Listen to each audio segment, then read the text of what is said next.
Hi, this is Kerby Anderson. You know, each day we take on the tough issues and provide a biblical perspective to them. The topics we cover are wide-ranging: apologetics, theology, prophecy, creation and evolution, intelligent design, marriage, family, child-rearing, the millennial generation, trends in society, politics, economics, business, religious liberty, the Constitution, public policy, foreign policy, military policy, tensions in the Middle East, abortion, homosexuality, pornography, sexual ethics, media, technology, history, and America's godly heritage.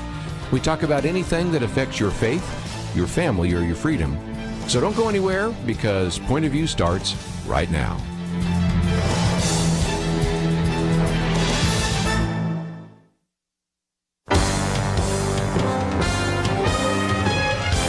Across America, live. This is Point of View.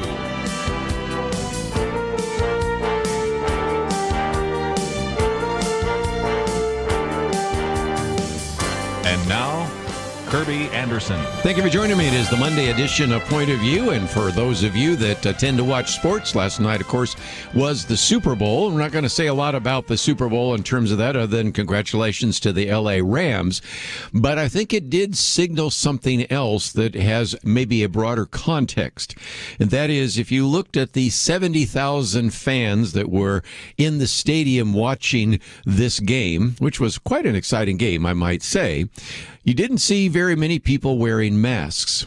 Now, contrast that to the fact that there aren't as many people watching the Olympics right now. But you remember when the athletes showed up in China, they were met by a number of Chinese officials that looked like maybe the Chinese version of hazmat suits. All, of course, the athletes are wearing masks and all the rest. And yet the reality is very few people have been watching the Olympics, maybe in part because we've suggested you might want to boycott the Olympics. And if you're watching them or not watch them, I'll leave that to you. But 96 million people for sure were watching the Super Bowl. And if there was any lesson or any message being sent, it is that you had most of the spectators maskless. And I think we may look back on that as maybe one very visible piece of evidence that indeed we are returning back to normalcy. Normalcy is not going to happen anytime in the future, obviously, with various individuals that still want mask mandates, vaccine mandates, and the rest. And we can certainly see in Canada right now some of the conflict taking place. But I think that a maskless Super Bowl might suggest that we are moving to something that looks a little bit like normal life. And so, if nothing else, just thought I would mention that in passing, because it may be one of the many takeaways that oftentimes take place when you have a Super Bowl. Of course, a lot of people watch some of the ads, and those were kind of intriguing as well. And, of course, the back and forth from the game and a variety of other things. So we will leave that. And perhaps as we open up the phones, if you want to comment, you are welcome to do so. But I'm going to get into a couple of things, because we will have a time in this first about half an hour to focus on some issues in the news. And then I'm going to be talking with Andrew Greer. He has a podcast that he does, and we'll be talking about that and all of the activity involved in that podcast until the top of the hour. Then at the top of the hour, we'll have Wayne Grudem with us. We'll be talking about a new book, and then we'll get back into some of the issues in the news. So 2 interviews, 2 different times in which we'll focus on some things in the news. And if you have comments or questions, you are welcome to give us a call, 800-351-1212. And one of the articles we have posted here is a very good piece on 5 stories the legacy media have already ignored this year. And before I get into those, there is a story that, again, the legacy media seems to be ignoring. Although I noticed as I was following some of the Twitter tweets and some of the Facebook posts during the game that this was surfacing, and it has to do with the research being done by John Durham. You have to go back almost 2 years to remember who he is, or at least a year and a half. An individual was a special counsel looking at what was happening in the so-called Russia investigation and the rest. Well, he has a new filing now which argues, I think rather persuasively, that Hillary Clinton's lawyers hired a tech firm to actually infiltrate, or another word for that would be hack into the servers, not only at Trump Tower, but at the White House. In other words, not only were they spying on candidate Donald Trump, they continued to actually spy on President Donald Trump. Now, the reason I bring this up is you would think that this would be sort of a blockbuster story, major headlines, and this may be possibly the first time many of you listening to Point of View have even heard about this. Now, again, turn it around. Imagine that after his defeat, President and then afterwards Donald Trump spent some time actually surveilling the candidate. That case would be Joe Biden, and that continued on even as Joe Biden went into the White House. Do you think that'd be front page? Well, I think you know the answer to that one. And again, the lawyer is Michael Sussman. That's going to get into a particular case because he's been charged with lying to the FBI, said he wasn't working for any client. Of course he was, and all the rest, trying to tie, this goes back many years, to Trump to what was called the Alpha Bank, which is a Russian bank, and we won't go into all the details. But the real thing that is most significant about these filings by John Durham is that it says that they were not only grabbing computer data from the candidate, Donald Trump, but then pulling data from the computer data at the White House while Trump was in office as president of the United States. So, of course, you're innocent till proven guilty, so we'll still stipulate that. But the government will attempt to prove, it looks like they've got the goods, to show how people like Rodney Joffe, as well as this individual, Michael Sussman, and others were able to spy on the activities of the Trump computers, both at Trump Tower and at his Central Park West apartment, and more chillingly, at the executive office of the President of the United States. That would be called the White House. Now, this certainly deserves a fair amount of attention, and we'll see where it takes us.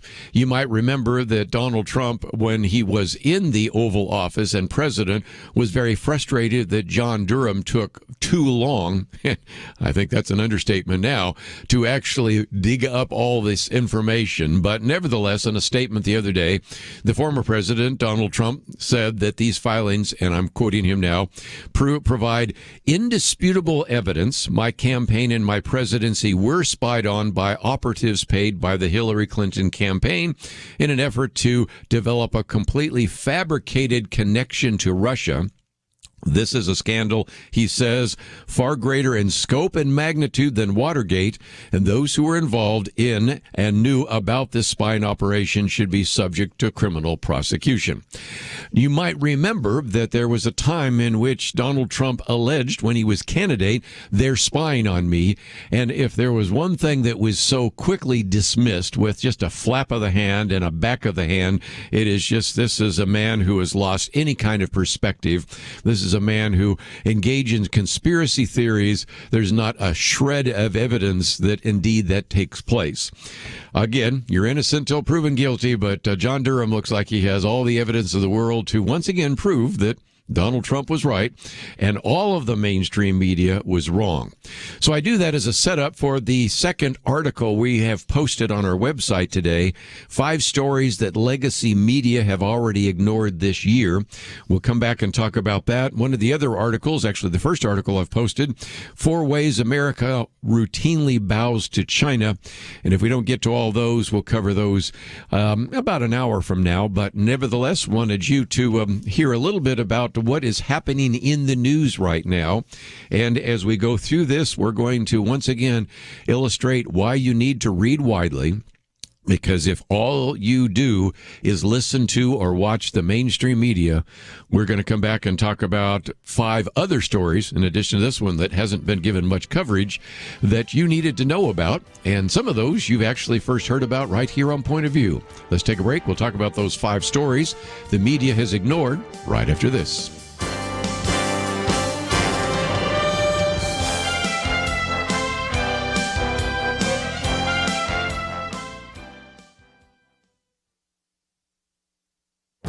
This is Viewpoints with Kerby Anderson. All factions at some time can succumb to the impulse to censor, but liberals have almost made it a religion. That's the argument Glenn Greenwald makes as he talks about the attempt by the left to remove podcaster Joe Rogan from Spotify. Greenwald would likely describe himself as a liberal, but he's talking about people on the left who don't believe in free speech. He says they are obsessed with finding ways to silence and censor adversaries. Every week, if not every day, they have new targets they want deplatformed, banned, silenced, or otherwise prevented from speaking or being heard. The picture that accompanies his commentaries of Joe Rogan interviewing Senator Bernie Sanders a few months before he endorsed the Vermont Independent for president. Now the left is attacking the podcaster who endorsed a socialist for president. As I often say on my radio program, you can never be liberal enough for the left.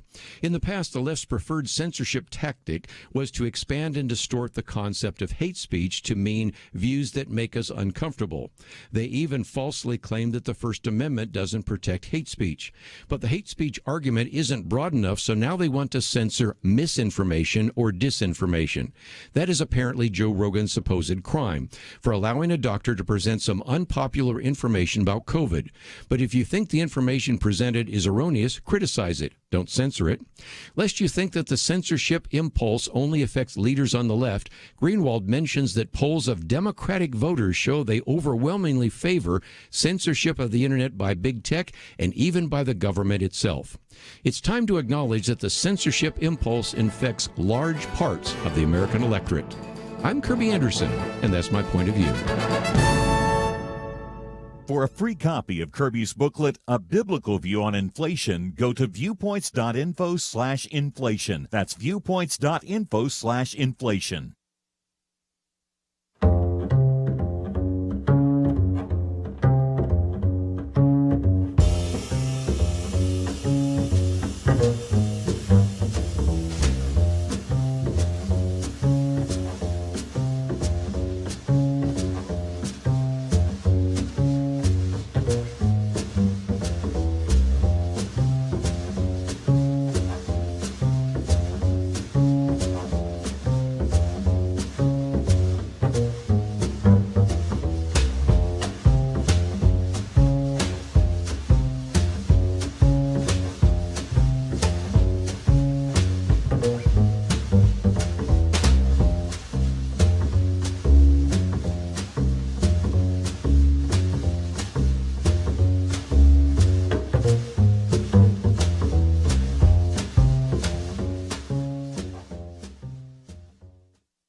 You're listening to Point of View, your listener-supported source for truth. Back once again, if you'd like to join the conversation, 1-800-351-1212. We'll get into the 5 stories the legacy media may have already ignored this year. Actually, not may have, but have ignored all this year. And so we'll get into that in just a minute. Let's take a phone call, though. We'll head out to South Carolina first. And Sue, thank you for joining us today here on Point of View. Good afternoon, Kerby. How you been? I'm good. I'm glad you called in. Yeah, I was laughing out loud in my car. I must have looked like a maniac going down the road when you mentioned those 90,000 people without masks. I guess they all decided to read the mask box. Well, and again, if we have a super spreader event, then we'll hear about it for some time. But I got this feeling maybe not. But nevertheless, that's an image that I think is going to be in people's minds. They may not have been watching the people in hazmat suits helping the athletes. I think we have almost 100 million people, 90-something million people for sure, with initial estimates coming in, that watched the Super Bowl, and it was hard to find anybody in the stands or any of the celebrities wearing masks. You had one or two, but it was pretty much a maskless event, don't you think? Absolutely. And, you know, these people that are allowing their schools to mask the children there you go. actually need to bring in a box and read it out loud. Yes. And let them know, if you're educated, please tell me, why haven't you read the mask box and you're masking our babies? Well, again, you pointed that out to us the other day, and it's good. I think everybody since then has probably grabbed a mask box and look at the disclaimer that is there. So you provided a great service. So thanks again for calling in, because, again, it is an illustration of what people see visually, and that is going to, I think, be one of the various elements that maybe will turn the tide. We'll see. It probably won't change the minds of Justin Trudeau in Canada, maybe won't change the minds of some of even the people at CDC and the rest, but I think it illustrates the fact that a lot of people are saying, it looks more like normal now, and I want it to be back to normal. So anyway, with that as a background, let me real quickly run through, and we'll only have a certain number of minutes. I can cover all of these, but it's a very good piece by Ben Johnson. We've posted it for you to read in its entirety, so I'm going to be skipping a little bit, and you might later on when you read it say, well, you left out some things. Well, when you print this thing out, it takes 8 pages, so I'm going to try to do all that fairly quickly, and I'm going to leave out as much as I'm going to put in. But here are the 5. For those of you who got something to write with, here's 1 through 5. Number 1, COVID-19 vaccine may cause rare long COVID symptoms. Now, we've talked about this idea of long COVID for some time. That's when you have COVID-19 and then the symptoms continue on. And the story is not one that's obscure. As a matter of fact, it appears in Science magazine, which is really one of the most prestigious scientific journals in the world, certainly the most prestigious one in the United States, in which they're talking about a doctor at the National Institutes of Health asking parents to stop referring other patients with the symptoms of long COVID to him simply because they're finding out that there seems to be an unintended connection between getting the vaccine and getting long COVID. This is, I think, some very interesting, and it goes on to then talk about all the other issues as well that vaccinated people have complained about. That in some cases, the vaccine seems to have triggered severe and enduring side effects like, heart rate fluctuations, blood pressure fluctuations, deep vein thrombosis, debilitating internal electric shocks, partial facial paralysis. It goes through a long, long list. And these are ones that are pretty well documented. And again, you can go to some of the places where this is quoted. There's some quotes from the National Institute of Neurological Disorders and Stroke, which is part of the NIH. There's some quotes from the New England Journal of Medicine and others. So I won't go into all the details because it would take quite a while, and we don't have that much time. And then, of course, going back to the Science magazine piece. So it gives you some pretty good quotes, gives you some pretty good things if you want to follow up. But that's number 1, the whole issue of long COVID, which seems to be, in some cases, tied to the vaccine itself. Number 2, this one should seem very familiar. It is the second one, that kids in universal pre-K did worse than children who did not attend. If that sounds familiar, well, that's Friday's commentary by Penna Dexter, which we talked about on Friday. We posted it. For those of you that receive my commentary, we allow you to sign up, and I send you my commentary Monday through Friday. You receive Penna Dexter's on Saturday. And Penna, of course, talks about the fact that there was a real push under the Build Back Better Act, which did not pass the Senate, but it would have included universal pre-K, and there has been a real push for universal pre-K. But as Penna Dexter has pointed out in her commentary, and this one in much more detail, actually pulls from the scholarship that was done at Vanderbilt University there in Tennessee, Nashville, Tennessee, in which, as they looked at children randomly assigned to attend pre-K versus those that did not, it was a perfect kind of controlled type of group. You saw a striking difference. So the second one is, of course, the whole issue of pre-K. The third was one I didn't know much about, but for our friends in Canada, it's been a disaster because the number 31 says the mass burial sites of school children in Canada's parochial schools haven't materialized. And I didn't really even know that story. First of all, the first part of the story was not covered, and the follow-up was not covered as well. There were some anthropologists that said, in one particular case, said she found 215 examples of soil disturbances near a residential school, suggesting that what was happening is that some of these kids that were dying of COVID were being buried in mass graves. Now, you've got to think that this one wouldn't have had any kind of coverage by the press, and you'd be wrong, because then, as a result, vandals then targeted some of these Roman Catholic churches, some of these Anglican churches, some of them scrawling the number 215 on the buildings and the rest, because they were saying that this was burying mass graves. They found no place when they excavated those for those anomalies, and it asks a very good question. Where did the Canadian Christians and these churches in Canada go to get their reputation back? And I was unaware of the first part of the story, and of course, nothing gets covered in the second part.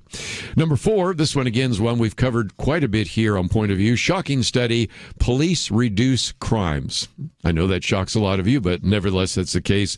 This is, again, a number of studies that have come out where they found that when there was an advocacy for defunding the police, there was a rapid increase in crime, which then led to refund the police, and goes into a great detail in terms of violent actions, burglaries, and the rest. And again, I won't go into the detail, but if you've listened to Point of View, even though sometimes that has not been covered in the press, we've tried to cover it quite a bit. And as a matter of fact, I've done 1 or 2 commentaries on that as well. But the final one, which is one that I think you will appreciate as you get your next issue of Outlook. Number 5, Los Angeles Council considers defunding failed homeless bureaucracy. We're in the process right now of writing the next issue of Outlook, and it's on homelessness.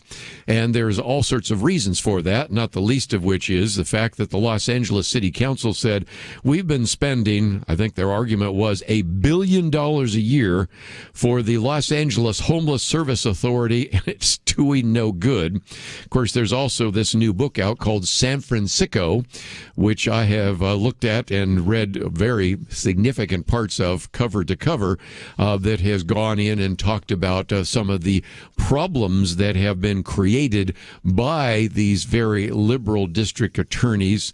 For example, letting people sleep on the streets and in tents, not prosecuting anybody that steals less than $950, and on and on and on. And so as a result, we will actually be covering that and have already started writing about some of that in a future issue of Outlook. But these are 5 stories. And these are just 5, because we can come up with many more, that the so-called establishment media, or what Ben Johnson calls the legacy media, have already ignored this year. And so given the fact that we're only on Valentine's Day today, by the way, happy Valentines, we're only in the middle of February, we've had 1.5 months, and we've already come up with multiple stories that the mainstream media is ignoring. One of the reasons why I hope you would consider supporting Point of View, but if not, at least listening to Point of View, because we have either covered these stories or will be covering these stories on Point of View, because we think they are important, because they affect your faith, your family, and your freedom. So we're going to talk about that. When we come back, though, we want to spend just a little bit of time talking with Andrew Greer. You have this new podcast called Bridges with Patsy Claremont and Andrew Greer, Spiritual Connections Through Generational Conversations. Thought it'd be fun to learn a little bit about that, and we will spend some time talking with him right after these messages.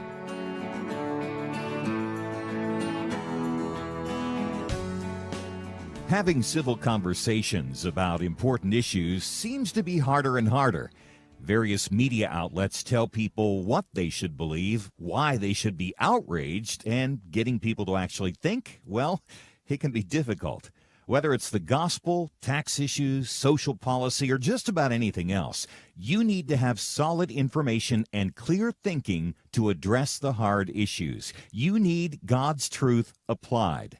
And that's what you get in less than 2 minutes with Point of View's Viewpoints Commentary, a daily resource to help you be informed and think through the things we need to be talking about. It is free and will arrive in your inbox each day when you visit pointofview.net/signup.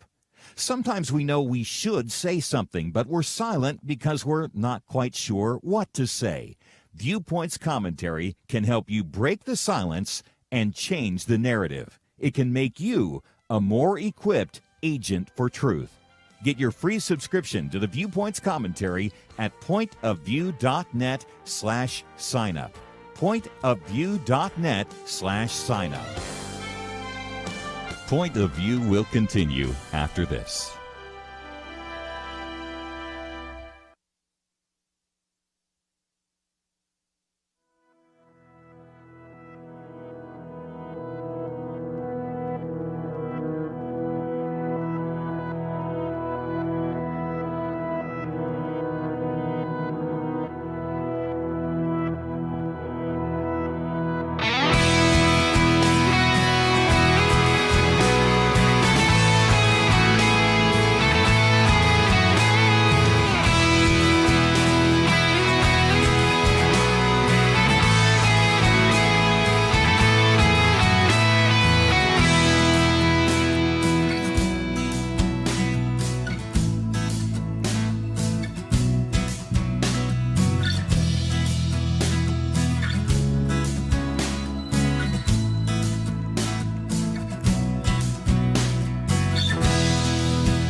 You are listening to Point of View.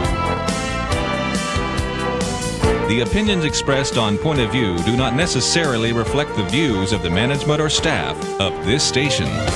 And now, here again, is Kerby Anderson. Back once again, we're going to spend some time now talking with Andrew Greer. We have a link to his website so that you can find out more about Tune My Heart, and now part 2. And matter of fact, a really good documentary that you can watch, a little less than 6 minutes that you can watch. He is an 8-time Dove Award nominated singer and songwriter, producer, and author. And of course, is very well known perhaps for his Angel Band recordings, as well as author of Transcending Mysteries, Winds of Heaven, Stuff of Earth, as well as the streaming series Dinner Conversation with Mark Lowry and Andrew Greer. But the most recent one we want to talk about here, Bridges with Patsy Clairmont and Andrew Greer, Spiritual Connections Through Generational Conversations. And it is just a delight to have you come to the microphone. So Andrew, thank you for joining us today here on Point of View. Yes, thank you so much for having me, Kerby. Let me again encourage people to know that you are working on another album, which was fun to watch the documentary, which we have it at andrew-greer.com. But you don't even have to remember how to spell all that or type it out, because we have it on our website, pointofview.net. But you might scroll down and see the mini documentary, and of course a way in which you can download those and get an autographed CD and all of the rest. So I do want to mention your music, but one of the things you've decided to do is actually put together what I guess we could call a podcast looking at some of these really important issues, and you're already in the 2nd season. So give us some background, if you might. Yeah, absolutely. You know, Kerby, when you were kind of reading that list of everything from music to books to podcasts, I thought, sounds a little schizophrenic to me. But my interests have always been wide and varied, and, you know, conversations. I think even with music, I'm a songwriter by trade. That's how I grew up in Texas, and how I got to Nashville was through Belmont University, and that was to pursue music and songwriting. I think it's always been about starting a conversation. I grew up in Texas. Again, my dad was a therapist, and he always encouraged us to listen before we spoke, and then to be thoughtful about the questions we were asking of others, just as a way to be able to seek understanding that everyone we come into contact with, everyone that we live next door to, sometimes even the people in our own immediate household, we're not always going to see eye to eye on everything that comes up around the table, but we can at least seek a place of understanding, listening, and learning. And Bridges, the podcast that I'm now in season 2 with my wonderful, great friend, Patsy Clairmont. She's also the co-host for Bridges and the co-creator. And of course, many people know her from her books and her platform with Women of Faith for years. But we wanted to spark conversations that were inspired, or facilitate conversations that were inspired by the generations, because I think one of the places we might be challenged in our conversational pace right now is in between generations. And of course, Patsy is nearly 40 years my senior, and yet we, through doing some events together about 6-7 years ago, maybe 8 years ago now, became close friends. And we thought that was kind of intriguing. We thought, well, we didn't suspect this. We had a respect for each other's work and platform, but we didn't necessarily expect that our families would become such close friends. And so through that relationship, we wanted to use that as a lens to address topics of every sort, everything from divorce and blended families to this month we're celebrating Black History Month and highlighting some of our favorite Black voices among our friends, to just talk about, okay, where do we begin with the conversations around race, and how does that play into our spiritual perspectives and all that. But that we want to do all that through the lens of this unique friendship that we've discovered with one another. And again, I do want to talk about the podcast, especially since it is Black History Month, but I want to pick up 2 things you said just in passing. One, to learn to listen. You know, the scriptures talk about quick to listen, slow to speak. And one of the things that you maybe learned from your father, and those of us that do podcasts, which I do, radio, which I do, and all the rest, and even when you're doing interviews for books, which I do, you have to be a good listener. A lot of people say, well, you must be a talk show host. You talk a lot. No, actually, I listen a lot, because that's just the nature of the beast. But so that was, I think, striking that you did kind of identify that particular issue of learning to listen, because that's, of course, a really key function of what the podcast is all about. You know, with Patsy Clairmont, there's going to be some laughing. There's going to be some jokes. You know, with you and your creativity, there's going to be a lot of fun. But a fair amount of it is spent listening to someone else telling their story, isn't it? It absolutely is, Kerby. You know, I would even call it the beauty of the beast and rather than the nature of the beast, because when we learn to listen, which it is not in our human nature, I don't think. We all are quick to speak if left to our own devices, and we want to be heard. And I think there's something natural about that, and we want to be recognized. I think there's something very spiritually fundamental about that. But if we really want to commune with each other, if we really want to see others maybe, or begin to see others the way that God sees others, we all have our natural inclinations. We have our natural prejudices, our natural criticisms of others, our natural hesitations and cautions. I don't understand that. I can't relate. Listening can help us to understand. Listening can help us to relate. And I think over time, listening can help us to see others as people, not just as sound bites for, whatever they post on Facebook or whatever, whatever political party they vote for, or whatever it is that we seem to label ourselves as. I think listening actually cuts to the heart, and we begin to see people as human beings, and that is all. That's like a common playing field, right? It puts us all in the same playing field in relationship to each other and then in relationship to God. Well, the other part of that, of course, we talk about listening, and that's the subtitle of that, Generational Conversations. You probably don't know much about Point of View, but one of the things we do is we have a Millennial Roundtable. And last week we had the Millennial Roundtable, and they don't let old guys like me around the roundtable, although they did when we first got started, because we recognize that there are generational differences, and the fact that you are pairing up or teaming up with Patsy Claremont, who, as you said, is your 40-year senior, which people are calculating how old is she now. But anyway, that illustrates again that we need to reach across age, and of course, as you're talking about now, reach across race. And so you have decided that for these 4 weeks in which we have Black History Month, to do some of the conversations, and we've done this on this program, but talk about some of the insights you've been able to glean so far with some of the podcasts that are available to our listeners. Absolutely. First, I do know a little bit about Point of View, and I do love the conversations y'all facilitate among generations and how you're exempling that. In the conversations of race, I think one of the things we're noticing is that though, again, there's an age gap between Patsy and myself, we're having similar conversations she was having or culture was even having when she was in her 30s is not much different than cultural conversations we're having now, and I'm in my 30s. And so what that says to us is kind of there's nothing new under the sun.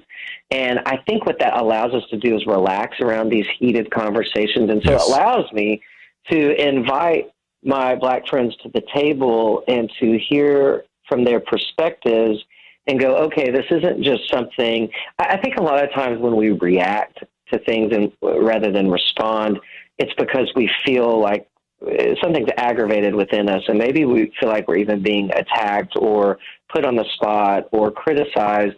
Well, I've always been a lover of Black culture, and I've always read a lot about even the civil rights movements here in America in the 50s and the 60s and some in the 70s.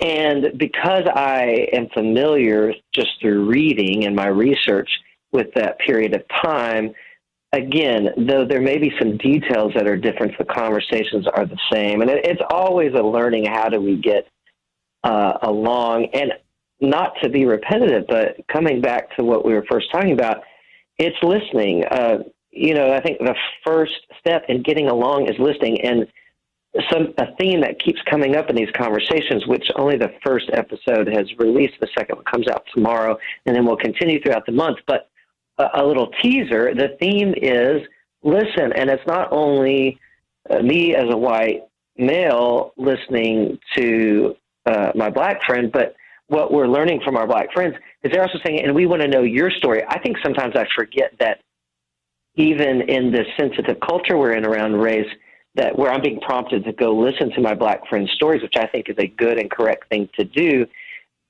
Also to remember to share my story. It's Good idea. It's a mutual, it's a mutual relationship.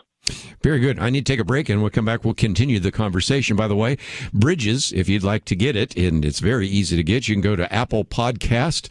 You can go to Spotify. Hey, it's in Spotify. That's nice to know. Pandora and all the rest. It's amazing, all the things. As a matter of fact, we'll be talking about Spotify in the next hour when we come back. But if you'd like to know more about Bridges with Patsy Claremont and Andrew Greer, spiritual connections through generational conversations, we'll have a little bit more of a conversation with him, and then you can listen to the entire conversation by going and getting the podcast. Let's take a break. We'll be right back.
Now, back to Point of View, your listener-supported source for truth. Andrew Greer with us for a few more minutes as we talk about the podcast Bridges with Patsy Claremont and Andrew Greer, spiritual conversations through spiritual connections through generational conversations.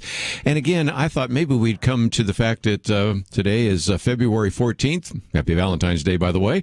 And your episode, as I understand, is one that goes back to your first season in which you did an interview with the Dove Award-winning Linda Randall. Now, she was born in the inner city, if I remember right, in Washington, D.C., sung for the Billy Graham Crusade, of course, won a Dove Award and all the rest.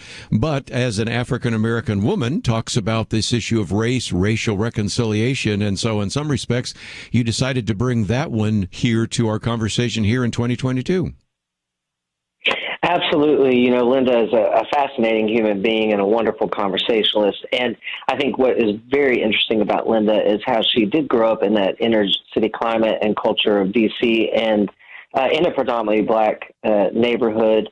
but then the bulk of her platform over the past 20 or so years has been for the Gaither audience, which of course right. Is a predominantly white audience. Mm-hmm. And so I think that's been very interesting. And then the one reason I brought it back is she just released a record called Pilgrim Journey, which I'm happy to advocate for, just because it's a beautiful record of both old African-American spirituals paired with new African-American spirituals that she and my very good friend Cindy Morgan wrote. And it just, I think there was even probably some timidity about that at first. I've helped her shepherd that project, and so was delighted to have this conversation kind of come back into play. I was a little timid about, with a predominantly white audience, can I do this? And I think, again, one of the encouragement for all of us is our story, and it is worth being shared. Whether someone can receive that or not is largely due to their own headspace and heart space, and I'm not in control of that. So as long as we're sharing our story with sensitivity and with, a core motivation of wanting to connect with others and also to honor God, then I think the rest is left up to, things that are out of my control, which kind of brings us to conversations. I didn't even know, honestly, Kerby, with our audience at Bridges, is celebrating Black History Month something that will hit the mark or be very poignant or special or say anything. But all I knew is that Patsy and I felt compelled by these conversations and about conversations around racial reconciliation and understanding that all we could do is be proper stewards of the conversations and release those in a fashion that feels true to us and to our own spiritual journeys, and then let the listeners discover what they discover from them. Well, again, the one right now, Linda Randall. Let's go back a week ago, your February 7th episode. That's Melinda Doolittle. She was one of the contestants on American Idol, a vocalist. But again, talking about this issue of race relations. Absolutely. One of Melinda is just a delightful human being. She is a fun conversationalist, and I think it's good to have fun conversations when we're talking about serious topics. And one thing she said, she talked a lot about sharing our stories, that not only does she said she will have white friends who will kind of own up with her and say, you're my only Black friend, so I want to ask you all the Black questions. And we kind of giggled about that. Said, are you buying coffee? But as they're learning her stories, she also wants to learn their stories. And she said, I don't only want to hang out with Black people. Melinda's a Black woman. And she said, there's things I learned by hanging out with white people. And something she said was, I didn't know when you went hunting for Easter eggs that you put money in them. She said the first time she went on an Easter egg hunt with a bunch of her white friends, she got a $20 bill in an Easter egg hunt. And she's like, what world is this? And anyway, so great line. It's not, we don't just discover, the hardships of each other's journeys. We also discover some of the really fun and engaging and entertaining aspects of our cultures as well that we wouldn't share in if we don't share. Well, again, I think it is wonderful, and I just talked about, of course, two of those, the February 7th and February 14th. You got a couple more that will be coming down as well. Mm-hmm. But kind of give us a future, because people say, okay, well, right now it makes sense that you might do Black History Month, although I like your question. Would this actually fit with what we're doing there in Bridges? But as you go in the future, it seems to me that this is pretty wide-ranging. Anytime you have Patsy Claremont involved with anything, and I know enough about you to know that this is pretty creative, it really is going to be all over the map. So sometimes you're interviewing right now, of course, musicians, but there are all sorts of other people that will get a platform and a voice on Bridges. So kind of give us a view of what you see in the future, because you started this 2 years ago. And of course, then we had this thing called the pandemic and the lockdown. So I'm sure that covered some of your conversation. But as I mentioned, all of us watching the Super Bowl yesterday, almost 100 million people seeing all sorts of people in the stands without masks. What a contrast to a couple of weeks ago when you had the athletes arrive in China and you had Chinese officials in what are kind of the Chinese version of hazmat suits. So I think we're coming out of that, and I'd love to know what you kind of see for the future here for Bridges. Well, more conversations, of course, but with a lot of different people. We just don't want to be limited by, Patsy and I have both interacted in a fairly evangelical culture as far as with our platforms, our writings, our music, and all that. And the beauty of podcasts and having the breathing room for conversations, letting them live longer than 7 minutes or a soundbite, is that we can actually talk to a lot of different people. You may come to the episode, come to the table, if you will, not knowing how you feel about one of our guests, but getting to really lean in and listen for a bit lengthier amount of time. And I think will grow in your understanding of others and their perspectives, whether you agree with them or not. And that's certainly, honestly, Kerby, that's the hope for ourselves as well, is that we would learn new things. So we've had everybody from this season. One of my favorite was Andrew Peterson, who is a musician, but who's a wonderful author as well. Mm-hmm. And Kathy Lee Gifford, two very different people. Andrew Peterson, a very introspective and kind of introverted and thoughtful and quiet-spoken person, and then Kathy Lee, who's eating the mic, but both brought really new kind of revelations to us in our spiritual walks. And so we hope as we continue through season 2, which will go a couple more months before we'll take a little hiatus and plan for season 3, that with the varied guests from authors to athletes to TV stars to musicians, that you just find a place of relatability and that you relax enough that you can remain open enough that when you hear something new, you can reflect on how it pings you, but maybe in an effort not just to immediately reject a new idea, but to think through it and trust us in the process that we're bringing it to you through a lens of love. And again, it's called Bridges, obviously, with Patsy Claremont and Andrew Greer. Landed on one of the top places on Apple's Religion and Spirituality podcast chart. And you can, of course, get it at Apple Podcasts, Spotify, and Pandora. We have information about this on the website. Of course, a link to Andrew Greer's website, all of it available at the website, pointofview.net. So, Andrew, thank you for joining us, and I wish you well with the podcast, and say hello to Patsy Claremont. I sure will. Thank you so much, Kerby. We're going to take a break. When we come back, we're going to get into some other issues. We just noticed that the conversation next hour for a while will be on divorce. A good conversation to have on Valentine's Day. Well, anyway, it's an important issue, and so we'll be talking about that. Then we'll get back into some of the issues in the news. We have, of course, covered a few of those. We've looked at 5 stories the media have ignored, but we also do want to get back to this issue of Spotify and Joe Rogan. That's one of the other articles. And also 4 ways America has been bowing to China. So we have quite a bit to cover. And so we'll spend some time, first of all, talking with our good friend, Dr. Wayne Grudem. And then we'll get into the last issues of the news. And I hope you've enjoyed the conversation. We still got another hour to go, and we'll be back right after this.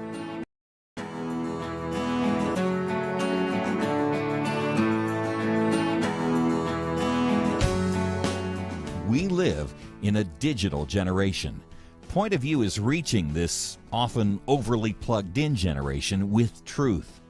You can keep up with us 24 hours a day using your phone, your tablet, your laptop, or your desktop. Search for the Point of View radio talk show on Facebook, where you can keep up with today's issues, learn about current and upcoming guests by liking us on Facebook. Also, follow us on Twitter. Our handle is @Point of View RTS. That stands for Point of View Radio Talk Show. Learn, interact, make a difference with Point of View using new media. And here's one way you can make a big difference. Help us increase our reach by spreading the word among your friends. Share a Facebook post. Tag us in a tweet. With enough joining us to plant seeds, we'll see a tremendous harvest. Come on, it only takes a minute. Search for Point of View Radio Talk Show on Facebook, @Point of View RTS on Twitter, and subscribe to the Point of View Radio Talk Show channel on YouTube. Learn, interact, share. The Point of View Radio Talk Show. Point of View will continue after this.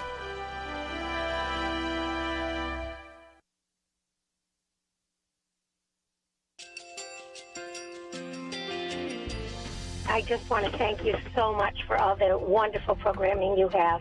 You're just absolutely fantastic. I recently started listening to Point of View, and I really found it interesting because of the different subjects you cover. Thank you for that. I really appreciate everything that you do in keeping us informed.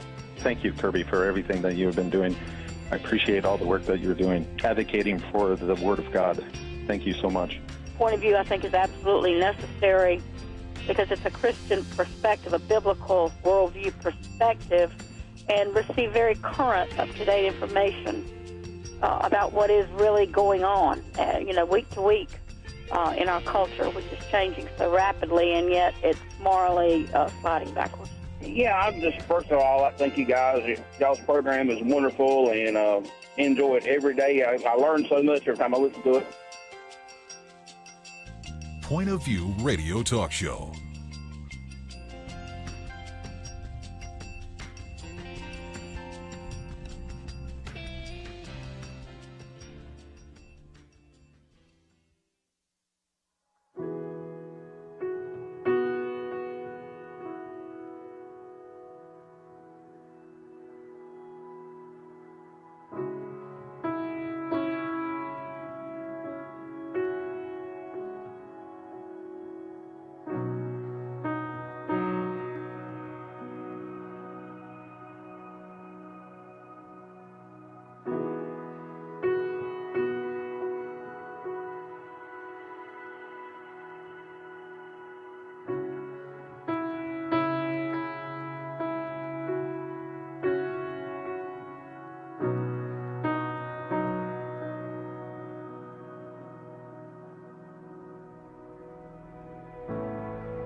Hi, this is Kerby Anderson. You know, each day we take on the tough issues and provide a biblical perspective to them. The topics we cover are wide-ranging: apologetics, theology, prophecy, creation and evolution, intelligent design, marriage, family, child-rearing, the millennial generation, trends in society, politics, economics, business, religious liberty, the Constitution, public policy, foreign policy, military policy, tensions in the Middle East, abortion, homosexuality, pornography, sexual ethics, media, technology, history, and America's godly heritage. We talk about anything that affects your faith, your family, or your freedom. So don't go anywhere, because Point of View continues right now.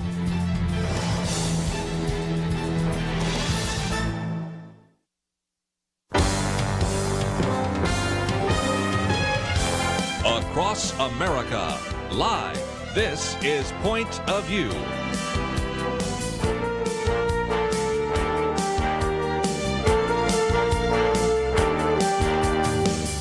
And now, Kerby Anderson. This hour we're going to spend a little bit of time talking about the subject of divorce and remarriage. It's part of a book series that looks at many of those social issues, and this is just one of those. And we are privileged to bring to the microphone Dr. Wayne Grudem, individual that has degrees from Harvard University, PhD from the University of Cambridge, as well as additional degrees from Westminster Theological Seminary, research professor of theology and biblical studies at Phoenix Seminary, author of over 25 books, including perhaps one that I always appreciate over the years. He has been the general editor of the ESV Study Bible and also has really written on a number of these really important ethical questions. So, Dr. Wayne Grudem, always great to have you on the program. Thank you, Kerby. Let's, Good to be with you. Let's, if we can, maybe, I love the way you put the book together, because years ago I got talked into teaching some doctoral ministry classes for Dallas Seminary. One of the topics, of course, is divorce, and I'd let the students spend some time going back and forth about biblical justifications for divorce, and then finally I would step in and say, okay, now that we've had that discussion, let's face the obvious. Most people that you are dealing with in your churches have gotten divorced for unbiblical reasons. Now what do we do? How do we address some of those issues? And early on, you talk about divorce and its consequences. You take on two issues that I've taken on in terms of divorce myths.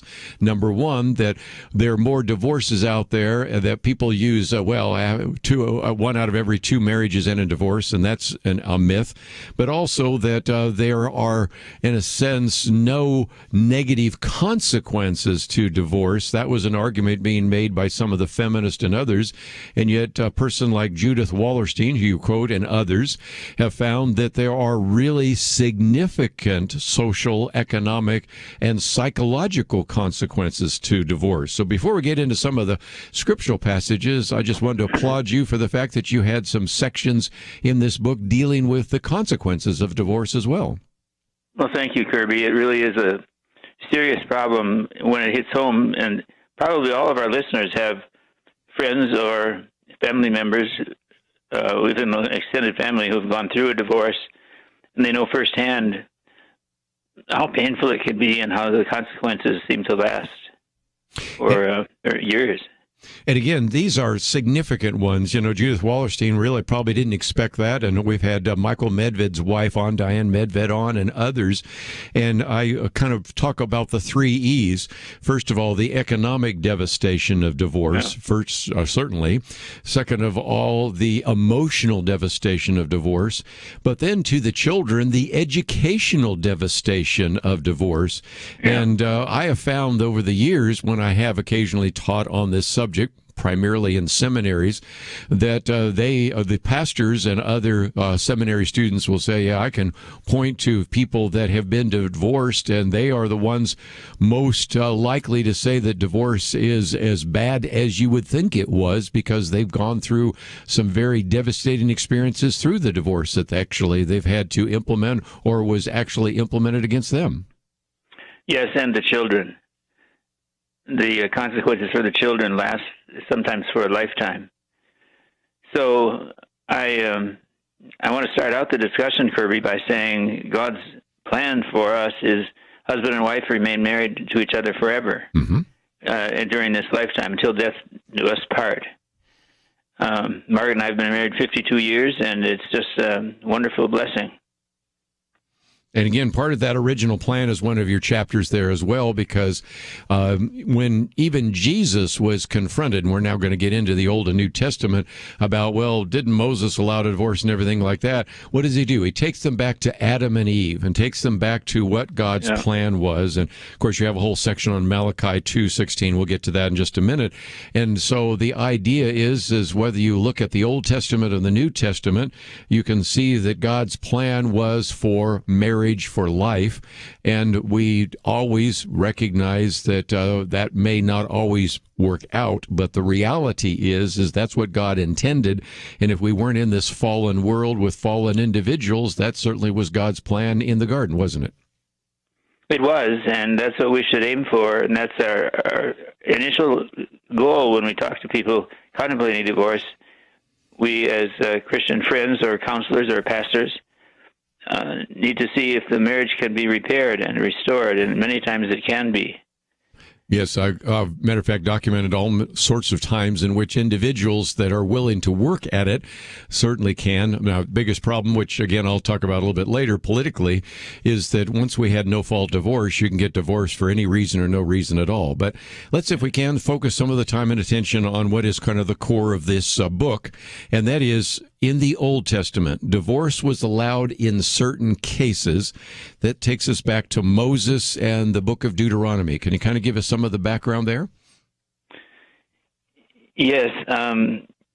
The Old Testament does not have verses that say divorce is legitimate in situation X or Y or Z. It rather assumes that sometimes divorce is happening, and it regulates what the results will be. So in Deuteronomy, we have this passage that says if a man divorces his wife and then she marries another, and then the second husband doesn't like her, and she can't go back to her first husband, or if the second husband dies, she can't go back to her first husband. But it doesn't give encouragement to divorce, but it modifies what can be done as a consequence of divorce. Now, the bottom line is that very quickly then that was used as a question to Jesus, which now takes us, of course, to essentially the Sermon on the Mount. And so let's first of all talk about how Jesus responded to some of the questions he was asked about that subject of divorce. So we read in Matthew 19 that the Pharisees asked him, is it lawful to divorce one's wife for any cause? And he goes back to Genesis, as you said, and says, he who made them from the beginning made them male and female, and says, therefore a man shall leave his father and his mother and hold fast to his wife, and the two shall become one flesh. What therefore God has joined together, let not man separate. So that's the foundation. It's a lifelong commitment. But then they push Jesus and say, well, why did Moses command us to divorce his wife? And Jesus then, excuse me, Kerby, just a second. He said, because of the hardness of your heart, Moses allowed you to divorce your wives, but from the beginning it was not so. And I say to you, whoever divorces his wife except for sexual immorality and marries another commits adultery. So Jesus is being much more strict than some of the rabbis who said divorce was allowed if your wife spoils a dish while she's cooking, or if you find another woman fairer than she. Well, Jesus puts an end to that kind of highly permissive. Sure. Let me take a break real quick, and we'll come back and continue our conversation, because, again, we're talking about this idea of what the Bible says about divorce and remarriage, part of a series on what the Bible says about abortion, euthanasia, end-of-life medical issues, as well as what the Bible says about such issues as birth control, infertility, adoption, and all the rest. And so one of the many books in the series by Crossway. We'll take a break and back with more right after this.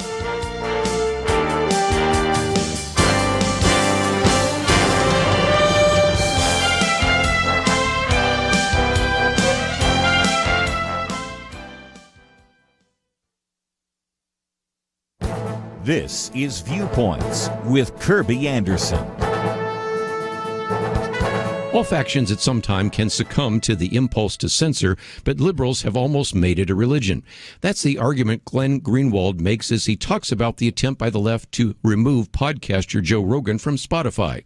Greenwald would likely describe himself as a liberal, but he's talking about people on the left who don't believe in free speech. He says they are obsessed with finding ways to silence and censor adversaries. Every week, if not every day, they have new targets they want deplatformed, banned, silenced, or otherwise prevented from speaking or being heard. The picture that accompanies his commentaries of Joe Rogan interviewing Senator Bernie Sanders a few months before he endorsed the Vermont Independent for president. Now the left is attacking the podcaster who endorsed a socialist for president. As I often say on my radio program, you can never be liberal enough for the left. In the past, the left's preferred censorship tactic was to expand and distort the concept of hate speech to mean views that make us uncomfortable. They even falsely claim that the First Amendment doesn't protect hate speech. But the hate speech argument isn't broad enough, so now they want to censor misinformation or disinformation. That is apparently Joe Rogan's supposed crime, for allowing a doctor to present some unpopular information about COVID. But if you think the information presented is erroneous, criticize it. Don't censor it. Lest you think that the censorship impulse only affects leaders on the left, Greenwald mentions that polls of Democratic voters show they overwhelmingly favor censorship of the internet by big tech and even by the government itself. It's time to acknowledge that the censorship impulse infects large parts of the American electorate. I'm Kerby Anderson, and that's my point of view.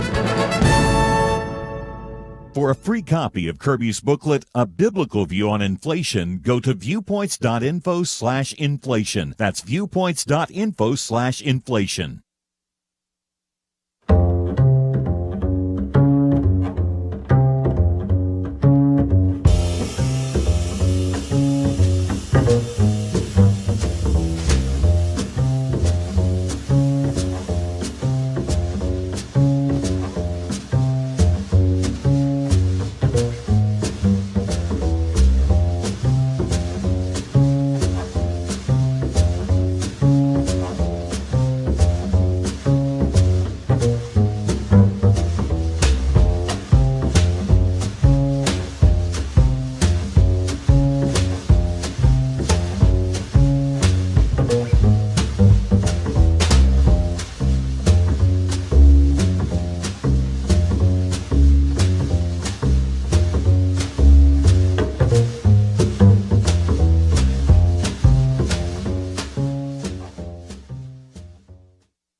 You're listening to Point of View, your listener-supported source for truth. Continue conversation for a few more minutes with Dr. Wayne Grudem. The book is entitled What the Bible Says About Divorce and Remarriage. It's published by Crossway. It has been out for some time, and it's part of a series, and I would certainly recommend those of you that are pastors, Sunday school teachers, small group leaders, you might want to have the entire book series because it deals with issues ranging from abortion and euthanasia, artificial reproduction, surrogate parenting, this one on divorce, How to Know God's Will, all part of Crossway. They're very inexpensive books, and we have information about it on our website. Dr. Wayne Grudem, let's, if we get back to the New Testament, first of all, we can focus on what Jesus has to say in Matthew 5 and Matthew 19. Then we'll get into what Paul says in 1 Corinthians 7, because those are really the only passages, along with what we have in the Old Testament, that even say anything about this issue of divorce and remarriage. Right. Kerby, the key passage in Jesus' teaching is in Matthew 19, verse 9, when Jesus says, whoever divorces his wife except for sexual immorality and marries another commits adultery. Now, that's a kind of a complicated sentence. It talks about the person who divorces his wife and marries another commits adultery. That means that adultery can only be committed by a married person. So that means that the second marriage began with adultery because the first marriage was still valid in God's eyes, unless it was because of sexual immorality, which would mean the physical act of adultery. Then that exception clause means that Jesus approves of divorce and remarriage in the case of sexual immorality. So it's as if I said to my class, any student the term paper is due Tuesday at 9 a.m. Any student who hands in paper after 9 a.m. on Tuesday will receive a reduction in 1 letter grade per day unless you have received an extension from me ahead of time. Now, when I say unless you have received an extension from me, it implies that if you have received an extension, you won't get a penalty. So when Jesus says, if you divorce your wife, unless it's because of adultery, you commit adultery. But it's interesting that he says, whoever divorces his wife except for immorality and marries another commits adultery. And the words "and marries another" implies that Jesus considers the second marriage to be a marriage. It began with adultery, but then the two are married.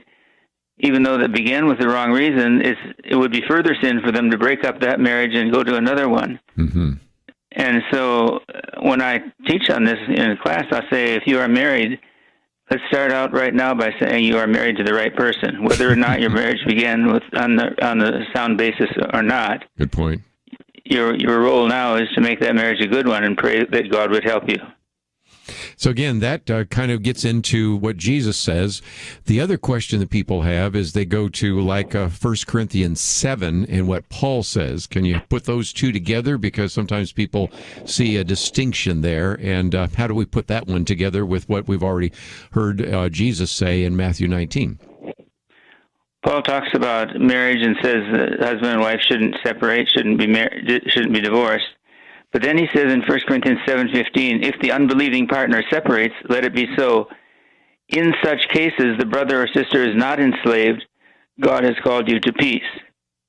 Now, that has been understood historically in the church, and I think rightly, to mean if there's desertion by one spouse that can't be remedied by church discipline or other counsel, then the deserted spouse can seek a divorce, because the marriage is in effect not a marriage anymore. They're not living together. They're not acting as husband and wife. And so Paul allows that as a second cause. First cause from Jesus, a physical act of adultery, and the second cause, desertion by an unbeliever, or I think if church discipline brings to the point where the marriage isn't reconciled, then the deserting spouse who claims to be a believer could be counted as an unbeliever, according to Matthew 18. And so there were two cases that I advocated were legitimate grounds for divorce, two and only two cases. But then, Kerby, in the last year or so, I've made, I think, a new discovery in the meaning of the Greek text in 1 Corinthians 7:15, and I am arguing now that there's a third ground for divorce hidden in the phrase "in such cases." Right. And so that's a change of mind for me, and I allow for divorce now in cases that damage a marriage as much as adultery or desertion would damage a marriage. And again, that all goes on that phrase, in such cases. So you have, of course, adultery and desertion. Those are the ones we've heard so often. But you have a section there. Are there any additional or legitimate grounds for divorce? And it all comes down to 1 Corinthians 7:15. I'm not going to try to get into all the details there, but you do make kind of a case by then going through some of the ways in which various people using Greek have used that and how that might apply to other circumstances that would require what you call wise consideration. So that's a very significant part of your book, because you take us through some of that kind of new information that you have there. But without trying to get into all the deep exegetical parts, can you kind of give us a summary of why that might be more significant in terms of understanding this issue of divorce?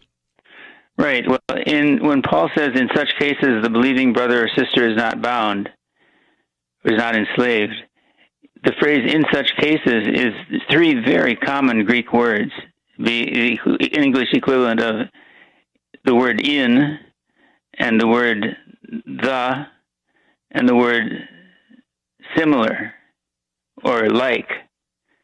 Now, it wasn't possible before just a couple of decades ago. Never in history has it been possible to chase down those three Greek words of the phrase together, en tois toiutois in Greek. But now with modern computing facilities, we are able to trace that whole phrase through ancient Greek literature, all the millions of words that exist. And I did research. I found about over 50 examples of that phrase where it applies to more cases that are similar to but not the same as the example that's held up. And I can give you one, Kerby. In the Jewish author Philo, he writes it right around the time of the New Testament. He says, when the 10th plague came on Egypt and the Egyptians discovered that their firstborn sons and firstborn cattle had been killed, Philo says this: as so often happens in such cases, that's the same as Paul's phrase, as so often happens in such cases, they thought that their present condition was but the beginning of greater evils, and were filled with fear of the destruction of those who still lived. So Philo is saying, as so often happens in such cases, they feared more disaster was coming. Now, he can't mean, as so often happens when people wake up and find all their firstborn son and firstborn cattle dead, because that had never happened before in history. When he says, as so often happens in such cases, he must mean in cases of great tragedy, similar cases, not exactly the same. And so it allows for a broader meaning than just the case of firstborn sons and cattle dying. And I think that means then that when we go back to 1 Corinthians 7:15, Paul says, if the unbelieving partner deserts or departs, let him depart. In such cases, I think Paul means in cases similarly damaging to marriage as desertion. And if we couple that with Jesus' teaching, we would say things that similarly damage marriage as adultery and desertion damage a marriage. And certainly severe physical abuse would be a case like that. And I list some other examples of damaging marriage so profoundly that divorce would be legitimate. Sure. I'm hoping you can stay over this break, because I wanted to get into that, because you do have a list of abuse of children and a number of other threats. And then you also have some very good material about practical advice for anybody listening that may be a pastor. So if you could stay with us, we have to go to a natural break here, but we come back, we'll continue our conversation with Dr. Wayne Grudem. The book is entitled What the Bible Says About Divorce and Remarriage. First of all, a good handbook just on the kinds of questions that come up when a couple comes to you and they're asking about divorce, or maybe they've been divorced and they're going to think about remarriage. So it goes through all of that. But also, I think maybe plowing some new ground, discovering some new ways to think about this issue of divorce, which are part of this book as well. It's part of the series by Crossway Books, and you can find it in your local bookstore, but we have information about it so that you can get it either in paperback or Kindle. They're very inexpensive books, and they get into all sorts of different issues. The whole series is one I would recommend, but we're talking about the one right now on divorce and remarriage, and we'll be back right after this.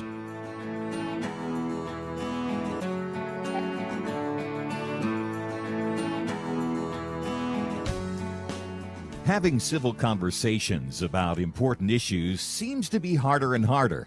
Various media outlets tell people what they should believe, why they should be outraged, and getting people to actually think, well, it can be difficult. Whether it's the gospel, tax issues, social policy, or just about anything else, you need to have solid information and clear thinking to address the hard issues. You need God's truth applied. And that's what you get in less than 2 minutes with Point of View's Viewpoints Commentary, a daily resource to help you be informed and think through the things we need to be talking about. It is free and will arrive in your inbox each day when you visit pointofview.net/signup. Sometimes we know we should say something, but we're silent because we're not quite sure what to say. Viewpoints Commentary can help you break the silence and change the narrative. It can make you a more equipped agent for truth. Get your free subscription to the Viewpoints Commentary at pointofview.net/signup. pointofview.net/signup. Point of View will continue after this.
are listening to Point of View. The opinions expressed on Point of View do not necessarily reflect the views of the management or staff of this station. And now, here again is Kerby Anderson. We decided to keep Dr. Wayne Grudem with us just a little bit longer. Again, former president of the Evangelical Theological Society, an individual that has been so instrumental in writing and talking about key issues, ranging from biblical authority to being the general editor of the ESV Study Bible, having written more than 24 books on different aspects of theology and ethics and the rest. And Dr. Grudem, if nothing else, what we've been trying to do is help people understand what the Old Testament says, what the New Testament says, but are there any kind of other legitimate grounds for divorce, which leads to, of course, a very significant section in your book on specific situations, because as I mentioned just when we started this conversation, when you go into a typical church, and when I've had a chance over the years to teach pastors in a seminary context, I say, let's just start with the obvious, and that is most of the divorces that took place within your church happen not because of biblical reasons, but for unbiblical reasons. But you still have a responsibility in the church to minister to those people that have been adversely affected by divorce, which is why you have a whole section on practical counsel and other issues, because this is a big issue in the church, isn't it? And we need to be prepared for it. Well, it is. And Kerby, in those situations where there have been unbiblical divorces and the pastor is asked to counsel what they should do, if both the husband and wife who have gotten a divorce, if neither one has remarried, then the approach should be to see if they can be reconciled and renew their marriage, and that would enable them to keep marriage for a lifetime, which is the ideal. But if they have remarried one or the other, then that new marriage is what they should seek to preserve, because they are married, and divorcing then again would be another wrongful divorce. And so, again, you kind of want to help people understand that issue. And by the way, one of the things I think is so helpful is that you try to fairly address some of those issues, because Carl Laney, for example, no divorce, no remarriage, really has a different view or translation of that, or divorce but no remarriage, William Heth and others. So you really try to be fair by looking at the different ways in which evangelicals, who all believe in the inspiration and authority of the Bible, who come to slightly different discussions and positions on the issue of divorce. So in some respects, your book really kind of gives us a little bit of an overview of what kind of the key issues are, so that a church trying to maybe think about how they're going to address this issue of divorce, which is, of course, something you're going to be having to address in this current culture, at least have some basic ground rules and some perspective on all of that. And that's really, in a sense, why you wrote the book, isn't it? Well, it is, and I want to enable churches to have an answer for people who have a minority view. It's not a common view, but it is held by some prominent people that is very, very strict and says if there's a divorce, there can never be a remarriage to another person. And I just think that's not taking into account the fact that Jesus allows divorce and remarriage in the cases of adultery in Matthew 19:9, and Paul allows for it in 1 Corinthians 7:15. And moreover, Kerby, say Harry and Sally get married, and then Harry deserts Sally and goes and marries someone else. Is Sally to remain single for her whole life? Paul says, in such a case, the brother or sister is not enslaved. And I think that means that God's purpose in dealing with his children is to bring the opportunity for another marriage for Sally, a marriage that honors God as well, and that she shouldn't consider that to be sinful.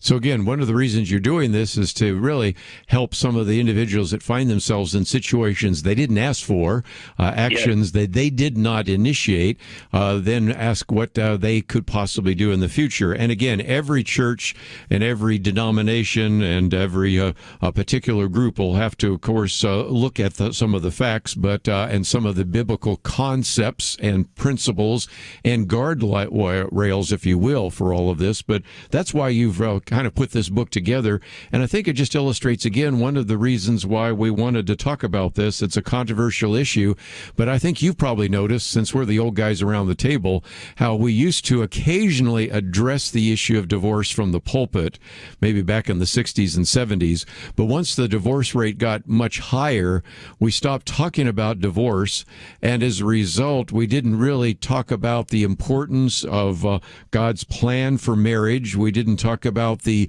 circumstances or even the possible legitimate grounds for divorce. And so we've sort of let the culture tell us how to think about this issue of divorce. And I think one of the reasons why, again, your book is so helpful is it brings us back to some really key biblical principles that, frankly, maybe some of our listeners are hearing for the very first time here on Point of View.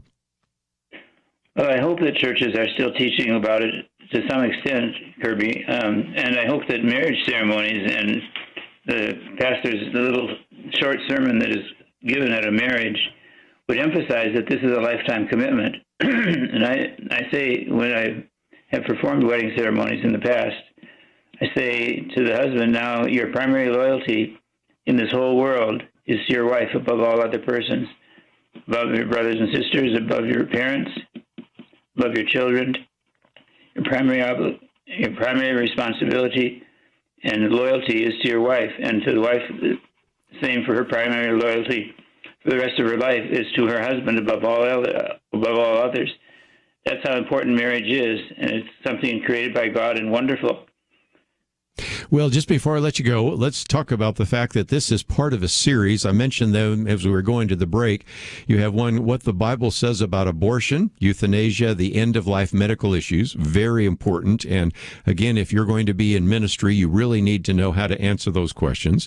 What the Bible Says About Birth Control, Infertility, about 10% of all couples are infertile, Reproductive Technology and Adoption, What the Bible Says About How to Know God's Will, and of course this one, What the Bible Says About Divorce and Remarriage. And this whole series, which is part of Crossway, is really your attempt and the attempt of Crossway to equip various people in areas of ministry to understand what the Bible says about many of these issues. And I think we do ourselves great harm if we don't address these from the pulpit. We don't address these in the marriage ceremonies. We don't begin to provide some of that guidance, because these are issues that people are dealing with every single day on the 21st century. They are, Kerby. I think at this point I could mention that these smaller booklets are adapted from a large book that I have called Christian Ethics, which deals with all of those topics. And again, I might just commend that book, as well as the one about government and so many others. I've, of course, been a real fan of Dr. Wayne Grudem. And so, again, these are the smaller versions that you can use and put on your shelf. Of course, those of you that want to get the book Christian Ethics, which I have, and some of his other books, I would certainly commend them to you. So, Dr. Wayne Grudem, I appreciate you letting me be a little bit longer and ask you a few more questions, because there's a lot in that book. And even as it is, we've only just given a cursory summary, but there are resources that we have on our website today. And so if you click on the picture of you, that will take you to your website, waynegrudem.com, and you can see all the different books that are featured there. But then also, if you click on this particular one, What the Bible Says About Divorce and Remarriage, it's been out for a while, and it is a paperback edition, but you can also get it in Kindle. So, Wayne Grudem, thank you for joining us today here on Point of View. Thank you, Kerby. We're going to take a break, but just before we do so, let me mention real quickly, when we come back from the break, a couple things I wanted to cover real quickly. We'll not have enough time to go through all of it, but one of the articles we've posted is here, 4 Ways America Routinely Bows Down to China. And we're not just talking about what actually is happening during the Olympics, but we'll get into a couple of those, and I would encourage you to read that as well.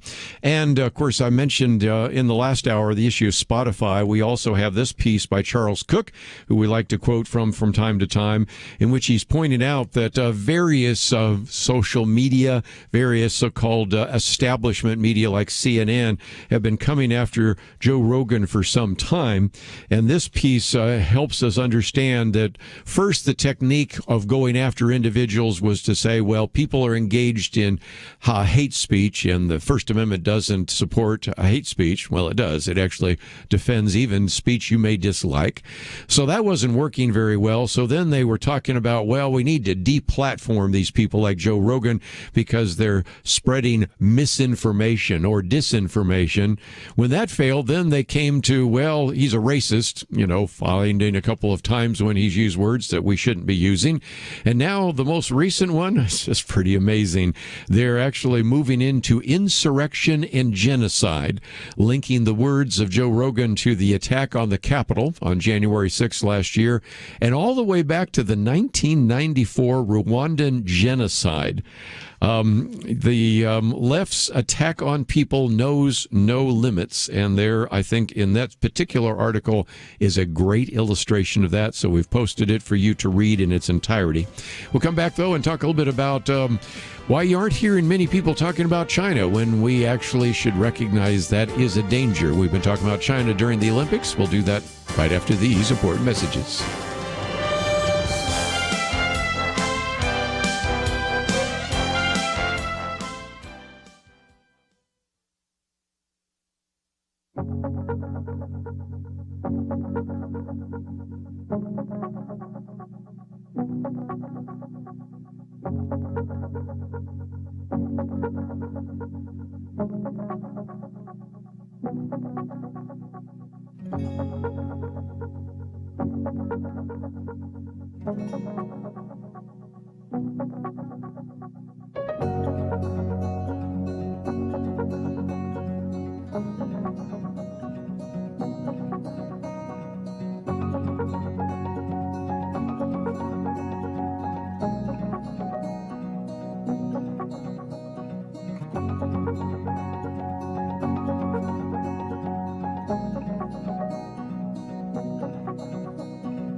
Now, back to Point of View, your listener-supported source for truth. Back for a few more minutes. Let me just mention that our first article today, and we haven't had a chance to get to it, 4 Ways America Bows to China.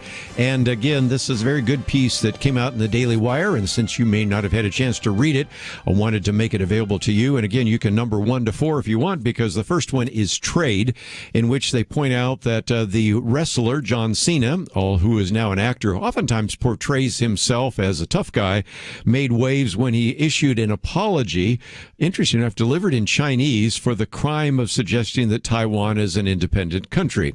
Well, first of all, most countries in the world assume and actually act as if Taiwan is an independent country. But of course, the Chinese Communist government does not like that. And so I think he was motivated in large part by wanting to promote the Fast and Furious 9 movie so that all sorts of people in China would go to it. But again, you've seen the unwillingness sometimes to actually speak truth about China. We try to do that here on Point of View, but this one goes through a lot of other examples. For example, the NBA Commissioner Adam Silver talking about trying to build relationships with China. Of course, you might remember the Houston Rockets general manager getting criticized because he actually supported the pro-democracy activists in Hong Kong. And it's really hard today to find more than one or two NBA players who would even want to talk about human rights abuses in China. We have one player for the Boston Celtics I will give credit to, but it's a good illustration of that. And then he goes on in this piece to talk about how technology firms like Apple and Bloomberg and Google and Yahoo and Microsoft and all the others pretty much have capitulated to Chinese demands. And that brings us to the second one, and that's the academy or academia. You have, first of all, the economic interdependence between the United States and China. We now believe that China maybe steals anywhere from $300 billion to $600 billion in American intellectual property each year. If you go on a lot of college campuses today, you will see what's called the Confucius Institute, which is oftentimes associated with the Chinese Communist Party's propaganda apparatus. And this one goes into some detail that you can begin to see how China is influencing academia. Number 3, foreign policy. Well, no surprise there, right? We recognize that this president doesn't seem quite as interested in speaking out against the evils in China.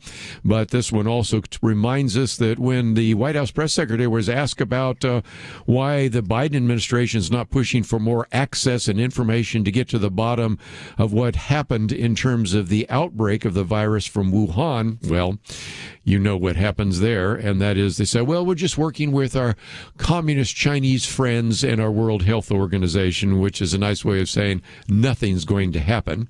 And I've got a commentary I'm going to be putting out shortly because some people say, well, why would we care where it came from? Well, if it came from farming practices, we want to change the farming practices. If it came from certain kinds of animals, we'd want to monitor certain kinds of animals. And if it came from the lab, which I'm pretty sure it did, then we want to look at the laboratory, right? Does that make sense? So this idea that, well, we really don't care where it came from. Oh, yeah, we've always tried to find patient zero, whether it was HIV and AIDS, whether it was the SARS or anything else. And just the lack of intellectual curiosity is appalling to me.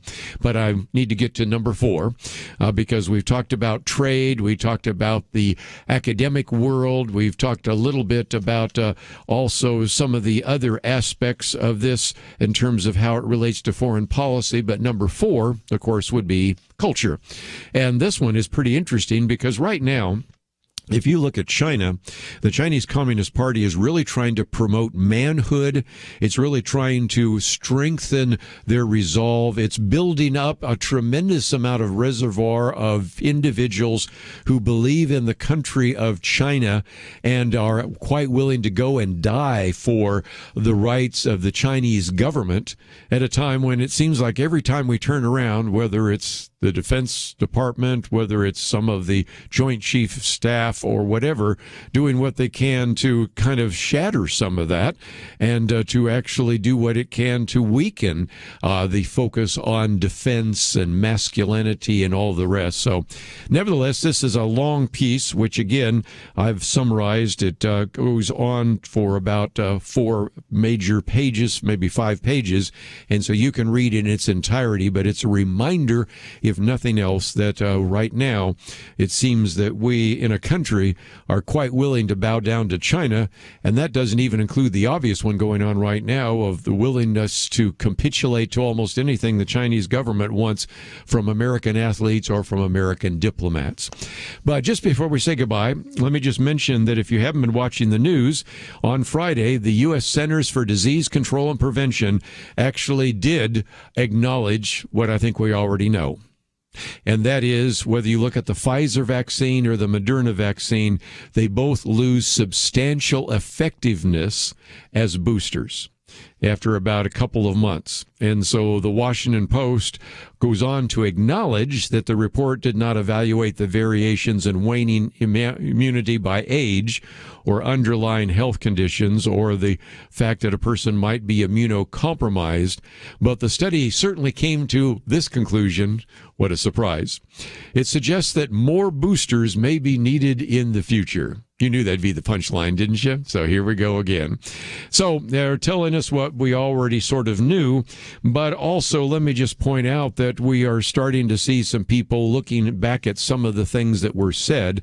For example, remember this quote, "If you get vaccinated, you won't get COVID." That's something that Dr. Anthony Fauci said. Dr. Walensky said that. Of course, President Biden said that, and all of the rest. As a matter of fact, we're also told that even you won't, not only won't get it, but you won't spread the virus, because Anthony Fauci said that, well, that would be a dead end for COVID. Of course, all that turned out not to be the case. And now there are all sorts of studies coming down from a variety of different places. The UK, for example, Israel, and the Netherlands.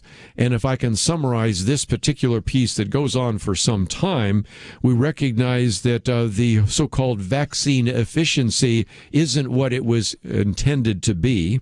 We're actually finding out that we should have separated the two well, first of all, we should have separated the two shots from each other for a longer period of time. We also, of course, just found out that the boosters aren't that effective and don't have the kind of durability that we expected.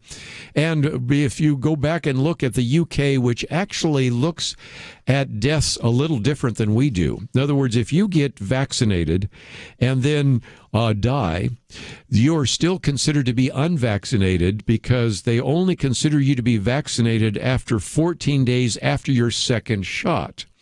So if you're vaccinated and you go into anaphylactic shock and die, well, then you're considered unvaccinated, even though you were. If you were vaccinated and die in the process, you're considered unvaccinated. So the UK has come back and said, if we use a different criterion or criteria, depending on how you want to look at that, we come up with very different percentages and numbers. So sometime maybe near the end of the week, we'll get into that again. But it has been intriguing to see that as there has been more freedom to go and ask some really tough questions and really begin to evaluate the effectiveness of some of the vaccines and how they haven't done what many times people said they were going to do. There are people in some of these other countries, at least, that are giving them a second look. So just a couple of great pieces that we have posted for you to read in their entirety. Tomorrow we're going to get into all sorts of topics and maybe just a little bit into Second Coming Prophecy because of a new book coming out on that. So I think you'll enjoy the conversation. We got Shannon Bream, Jerry Newcomb on Wednesday, a variety of other topics that we'll be getting into, so I'm looking forward to that. And if you want any of the information we've talked about today, all available at our website, pointofview.net. I want to thank Doug again as our engineer helping us out. I want to thank Steve as our producer, and we look forward to seeing you tomorrow right here on Point of View.